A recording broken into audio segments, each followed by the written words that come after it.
Welcome to the Battlegrounds Tour Agency's tour of Erangle. Now, the island itself is pretty infamous, but on this tour you're going to get up close and personal with Erangle and see the major landmarks from the ground, just like a real Battlegrounds contestant. Only difference is, all of you get to leave the island alive. While we're down here, we'll also dive into some of the history of the island. Nobody really knows the whole story about what went down here, but with the help of prominent Battlegrounds historians, we've pieced together some of the clues left behind. Now, when people still lived here, there was quite the little community on the island. Farmers, laborers, physicians, teachers, even dock workers made up Erangle's economy, and everyone contributed to keep the island a self-sustained place. Even after the military took control of Sosnovka, life kept on like normal for a time. But as the occupying force got more oppressive and more demanding of the population's obedience, well, things started to escalate. Resistance against the military started to rise up, which caused the military to tighten their grip, and so on. Of course, that all ended in 1965 when the bombs started dropping. Anyway, our first stop on the tour is Pubg. It might look like a sleepy seaside town, but Pubg was actually quite important to the resistance, as is apparent by their hidden in plain sight base. This was one of several bases set up around the island to monitor what the military was doing and plan strikes against them. And being so close to Stalber, you can bet they were relaying communications of their own. Speaking of, let's head up the mountain. Stalber is one of the highest points on Erangle, and as such was the perfect spot to set up communications arrays. While we don't know for sure which side of the conflict controlled Stalber, the resistance base in Pubg and the bunker just down the hill tell us that this area was mostly blue territory.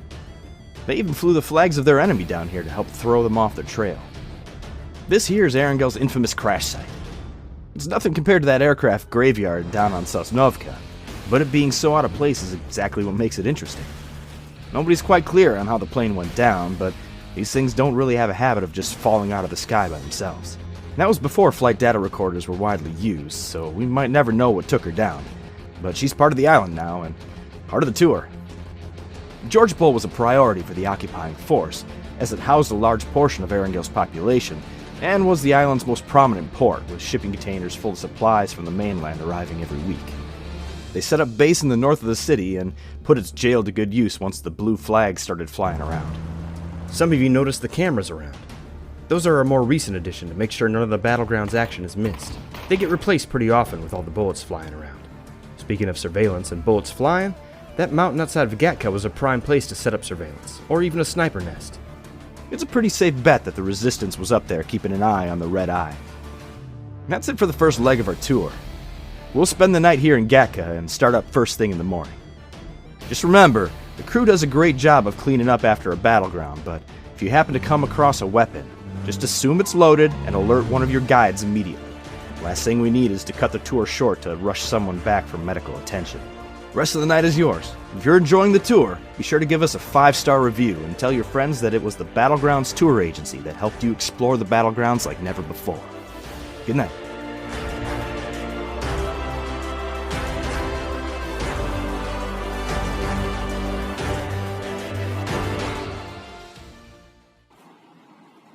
अगर यार video अच्छी लगी तो like share comment जरूर करना और channel को subscribe कर देना।